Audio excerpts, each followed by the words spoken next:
1995, lors d'une escale en France, en direction des États-Unis, et fermement décidé à s'y installer, Aïssatou tombe malade. Après une longue rémission totale, cette Guinéenne au parcours plein de rebondissements pose ainsi ses valises en Bourgogne, puis Lyon devient son havre de paix.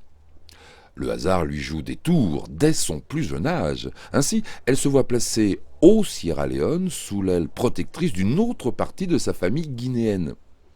Ainsi, anglophone d'éducation, elle va, au fil des années de son ancrage en France, se soumettre à des efforts colossaux pour apprendre, parler et écrire le français, et même obtenir une licence d'arabe et un diplôme lui permettant d'enseigner le français à des étrangers.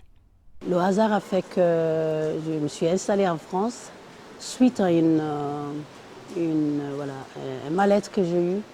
Je suis tombée malade et aussitôt que les pompiers m'ont pris en charge et par la suite j'ai décidé de ne plus voyager. Mère de 2 enfants, un fils de 33 ans, une fille de 25 ans, plus que quiconque, Aïssatou est sensibilisée face au phénomène de l'émigration.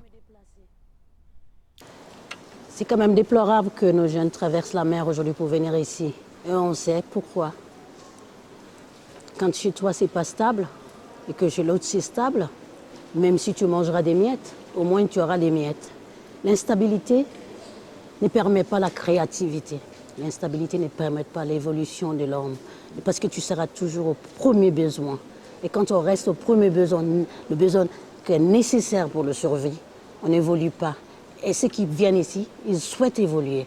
Aujourd'hui auxiliaire de puériculture, renforcée par 3 années de psychologie, présidente de l'Association des Guinéens de Rhône-Alpes de 2012 à 2014, Aïssatou ne cesse de se battre pour elle, sa famille, mais souhaite au plus profond d'elle-même aussi revenir en Afrique, la Guinée, pour y faire profiter de ses compétences au travers de différents projets. Je pense que ce sont des conséquences qui poussent les jeunes de venir ici.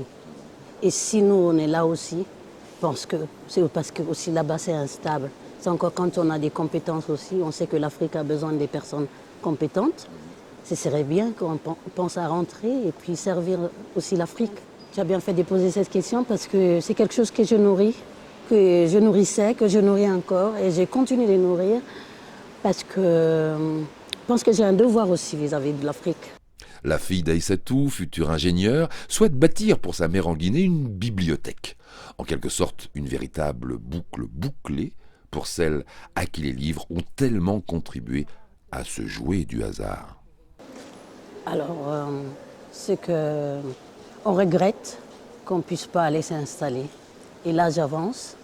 Et nos rêves, quand nous étions plus jeunes, c'est de dire, bon, ben, je viens, je bosse bien, et puis après je rentre, je m'installe, je crée quelque chose en Guinée.